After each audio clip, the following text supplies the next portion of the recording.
A salvo has been fired on India yesterday where trade has been weaponized. Nobody calculates the impact of the trade, but the sentiments start putting thoughts into the echo chamber, and a lot of businesses will be done or get undone with the data poisoning which will happen. As they say, the logic bombs would get loaded, how people perceive, and they would automatically start triggering some kind of offensive defensive mechanism, and we will not know whether we are dealing with a machine or a human being. While human has been endeavoring to make machines to behave like human beings, I think in that effort, human being has started behaving like machine. We are getting lesser and lesser sensitive, going away from what we described humanity. I think the word humanity has also got redefined, and you find this reflection in how the global leaders are behaving today. They are educated, but they behave absolutely like fresh from school and as if they are discovering the world on the go. Somebody, I think, would have taught them that the best form of defense is offensive. So what is happening is that offensive becomes the best form of defensive. So the global leaders first get up in the morning and start attacking. And really speaking, what Gurpavan was talking about this morning is that most difficult thing which one can achieve is to defend. Because you don't know who's going to attack you, when he's going to attack you, from where it is going to come, how severe it is going to be, how silent it is going to be, how latent it is going to be, or it is more noisy with zero substance. So you will react to the noise, or would you react to something which doesn't leave much signature? So I was writing something this morning. On 6th of August this year, we will have 80 years of a nuclear attack which happened on 6th of August 1945, ending Second World War. Humanity saw something completely different. We were shell-shocked. Nations would have decided not to do this again, but nations are prepared to do it again. In the information warfare, on one side, there is a concrete weaponization which is being built by the military industrial complexes.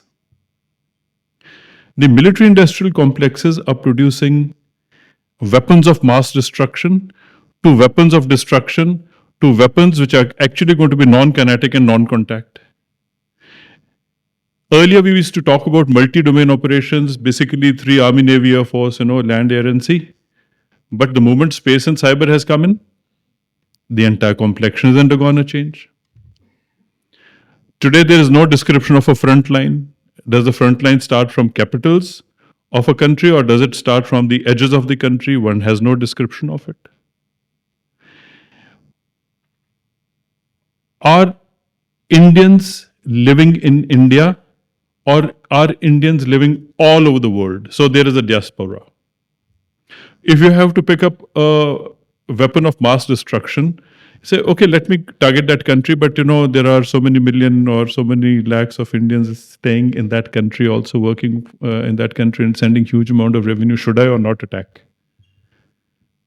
So, globe has become universal. But there are some Puritan countries today. But those Puritan countries you can really pick and choose. North Korea is more Puritan. Russia is largely Puritan. China is hugely Puritan, but they have got their diaspora elsewhere.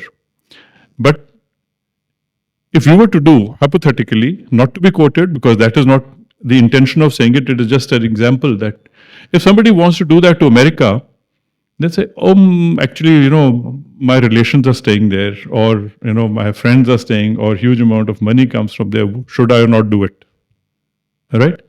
So it becomes a security strength of a nation when you have diaspora. But if Trump decides to kick out everybody and makes it more Puritan, it will become more of a target.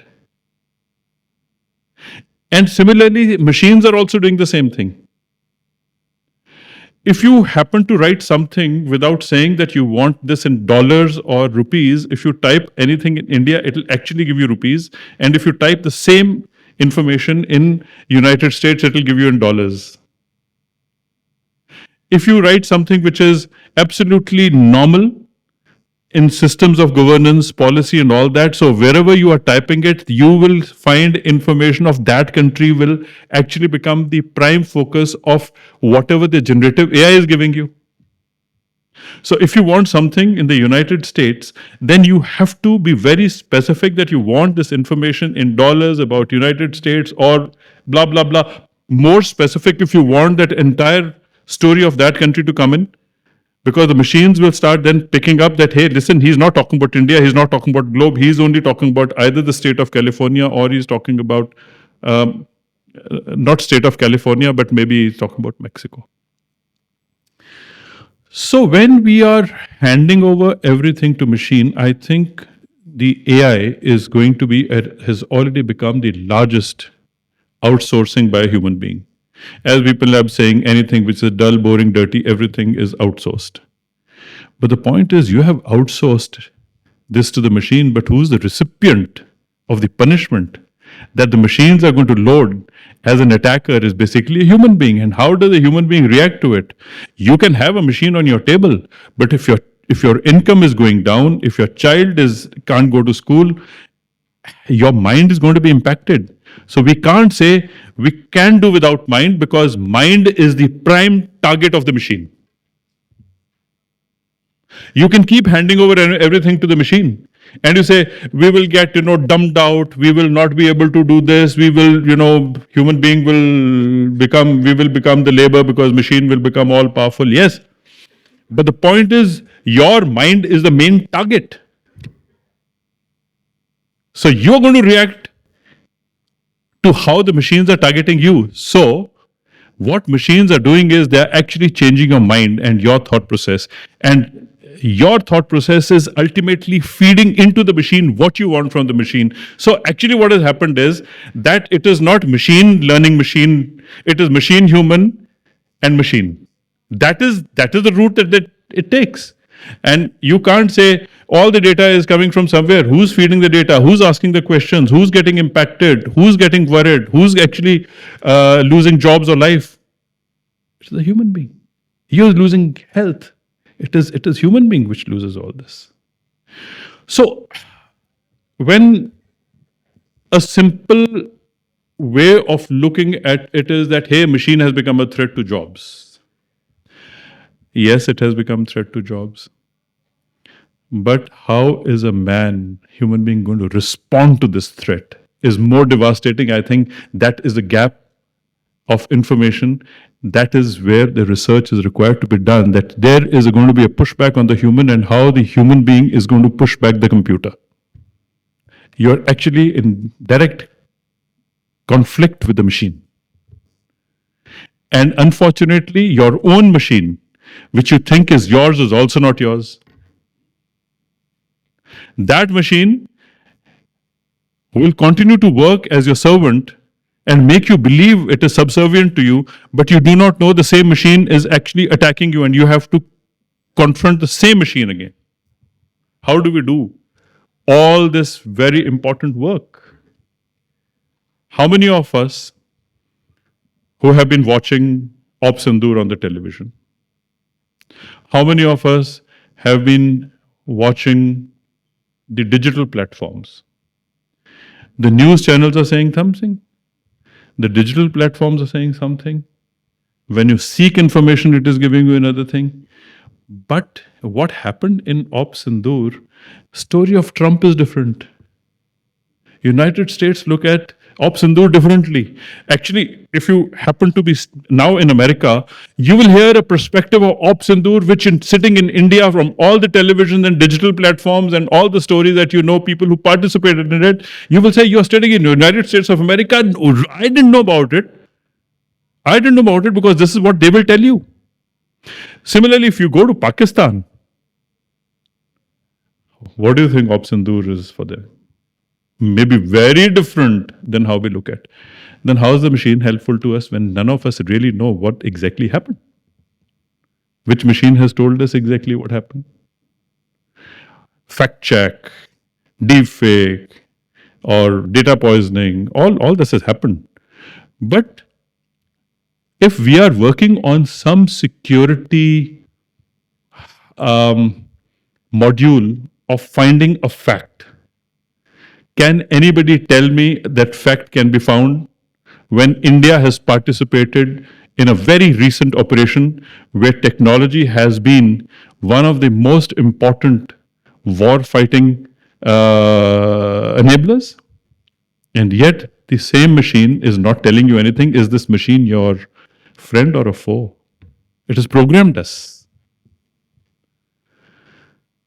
Coming to information warfare and psychological warfare, if I give you a perspective, then the entire belief system will shift into that perspective.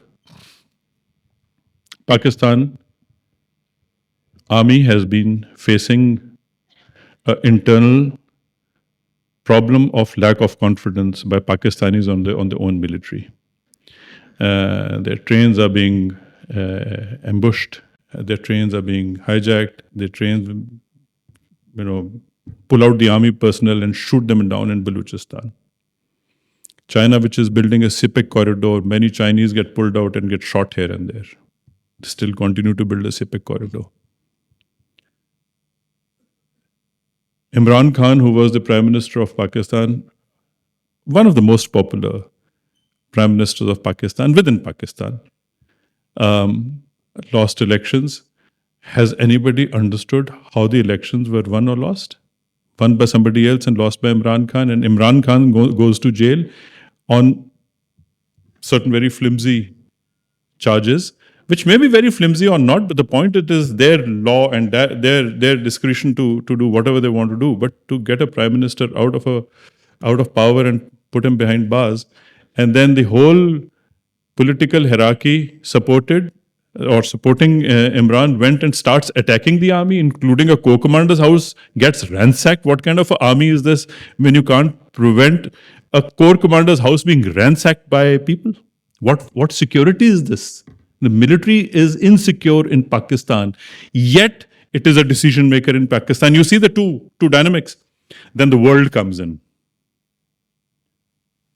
Pakistan is a failing state. Pakistan is an epicenter of global terrorism. But there is a concern. Pakistan should not fall below this line. If Pakistan falls below this line, then 20,000 things will happen.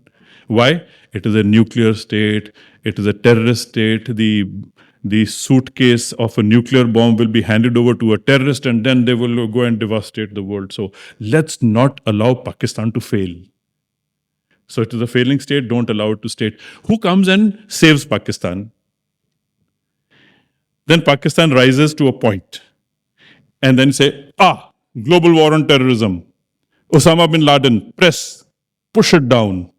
That Pakistan should not be allowed to raise, because so Pakistan is in a sandbox, which is caged in a manner that you can't allow it to fail because of its geostrategic importance and how it has worked as an asset to many people, and it cannot be allowed to rise beyond a point. Because if it rises, then it will not be subservient to China. Imagine a country which is actually running a statecraft very beautifully between two adversaries, that is China and United States of America. And then we talk about fakes, deep fakes, we talk about information warfare, psychological warfare and all that. And then there is one agency called the ISPR, which does it so beautifully. Are they dependent on a machine, or are they dependent on a human mind? If they were dependent on a machine, then machine should be fighting a machine and both should be almost equal. Or if ISPR's entire story was being written by a machine, then who is making ISPR run? Okay, yeah, they have created an organization. We haven't created one, or somebody else hasn't created one. So they have been bed partnering with the CIA for years and years together because of global war on terrorism, because of the war, the great game, and let's stop the Soviets coming down. It is the war between the communists and the non-communists, that we will not allow the communists to get into the areas of Afghanistan and influence Iran and get into hot waters, because then they will have access to energy there. So let's let them keep them out. Later on, Russia develops resources and finds energy in Russia, and then says, okay, we did not allow them to. So do I need to really come down to these hot waters, and do I need to come down to these areas which had the minerals and the energy resources? No, but Russia produced their own minerals, rare earth materials, and then it is supplying energy to Europe. And when Ukraine and Russia went to war, one of the things that the Western world was very worried about is that how are we going to survive these winters? Because we will not have access to energy. And how are we going to keep our rooms warm? Whatever happened, happened. They survived. But the point that I'm making is that the great game and the economy and the energy security today becomes very important. So today Trump loads a cannon to say, stop buying oil from Russia, energy, because why? So will you give it to us? But that is not what he's saying. I won't give it to you. You do your own thing, but don't go to Russia, go to anywhere else. And then he says, I'm going to make sure, I don't know how, that one day Pakistan will supply oil to India. That is all weaponization of an idea, because in Baden they had some reserves, but are they going to have those kind of reserves that Pakistan stops importing, or will China not allow? So what is happening is that Western world did not want the communism to expand, and communists did not want the democratic forces to expand. Pakistan is now in bed with the communists and with the democratic.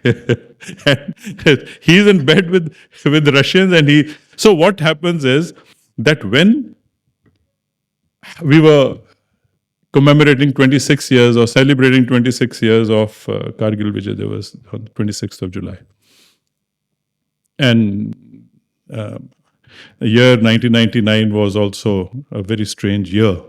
Like 2025 is a very strange year. In the month of February, our Prime Minister, along with Foreign Minister, decided to go to Lahore, and through Lahore to go to Islamabad. And they decided to travel by bus to Lahore. It was supposed to be a peace bus to Lahore. So you land up at Wagah border, and Wagah border, what happens? A beautifully choreographed, synchronized hate ceremony. At Wagah border, there is a beautifully synchronized hate ceremony which happens every day. How beautifully coordinated two nations are, that you are showing muscles also, which is split-second muscle, pull the flag, show eyes to each other, do all that. So two nations are very beautifully curated by the world to hate each other so that they can enjoy India-Pakistan cricket matches with a huge amount of premium. Two enemy nations playing cricket, two enemy nations, Wagah border and all that. The world has actually created an architecture between India and Pakistan. And this fault line, America has actually also built, with America and British put together, that India becomes part of the Pacific Command and Pakistan becomes part of Central Command. So there are two different type of people dealing with India and Pakistan, because Pakistan is part of the Middle East or more of a Western bloc, given CETO, CENTO, whatever, memberships at that time. Also, a member of NATO. Is Pakistan doing all this? They created all this. On the other side, China. China, Pakistan are actually sharing a state of Jammu and Kashmir. Excited state of Jammu and Kashmir, and Pakistan occupied Kashmir, and Gilgit-Baltistan, erstwhile Jammu and Kashmir. Both India claims. And then on one day they hand over Sakshgam Valley to China. Please take it. So when Pakistan and China are so beautifully wedded with one another, on one side there is a beautiful synchronization which goes on. Actually, technically speaking, Afghanistan is a neighbor. If you draw the international border and have the understanding of international border, Afghanistan is a neighbor. Afghanistan is also a friend. And why Afghanistan is a friend? Because obviously the 4 to 4 is a friend. And a Taliban which comes up there, are we dealing with Taliban well? Now, how does your information machinery continues to collapse that we do not understand whether Taliban is favorable to India or not favorable to India? Then there is a TTP, which is favorable to Pakistan or not favorable to Pakistan. Then there are certain alliances which are more dealing with the West. So huge amount of connection is there between the Pakistan military and the think tanks of United States of America. They can keep, Op Sindoor, you can say, okay, they brought their aircraft, there could be Chinese flying it and all that story is fine. But do you know that the think tanks which are being run by the Pakistani United States of America did not stop functioning, they are still there. Now when this is how in geostrategic plane we see ourselves, now we start employing machines. That, okay, this is what we want to do. Have machines favored us or have machines not favored us? Has technology favored us or has technology not favored us? So, if you're going to really look at sum and substance of what I'm talking about globally, bring it down to a tactical and sub-tactical level, that if you're going to be really sitting and defending yourself, it can be also called a siege mentality. It is my factory or it is my establishment. I'm going to put security guards, CCTV cameras, command and control center, everything is fine. And so then how is attack the best form of defense? What are you doing? Nothing. Because you can't attack. You can only defend yourself. So defending has become extremely complex because defense is not the best form of defense. And if defense is not the best form of defense, how do you defend yourself and how do you run your security systems? So what do? So what you do is internal red and blue teaming. Please hire people to attack you. Please tell people, hey, listen, please check my cyber security. And somebody will say, okay, so I'm going to, all these bug bounty programs and all that. No, I'm going to see how many open doors you have, how many this you have, and how many bugs do you have, how much is this thing. Now, you've given me a door in which I can step in and inspect you as an outside agency.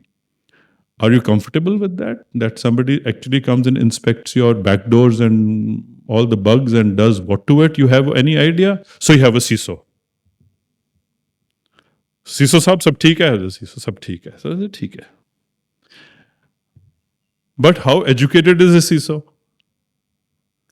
So what they say is the insider story. Now, what is this insider story? Now, poor CISO, he doesn't know he's an insider or outsider because one day you have hired an agency to do all your security. So he says, let's get the best guy in, let's do hackathon and, let my systems be tested for penetration. Penetration test you can do.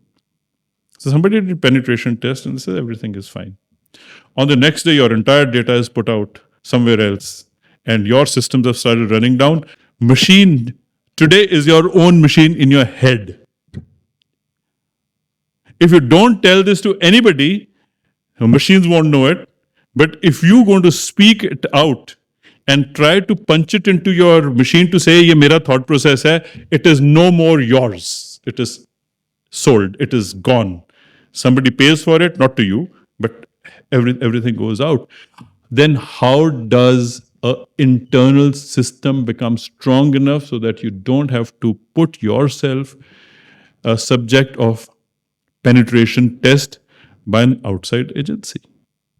I don't have an answer.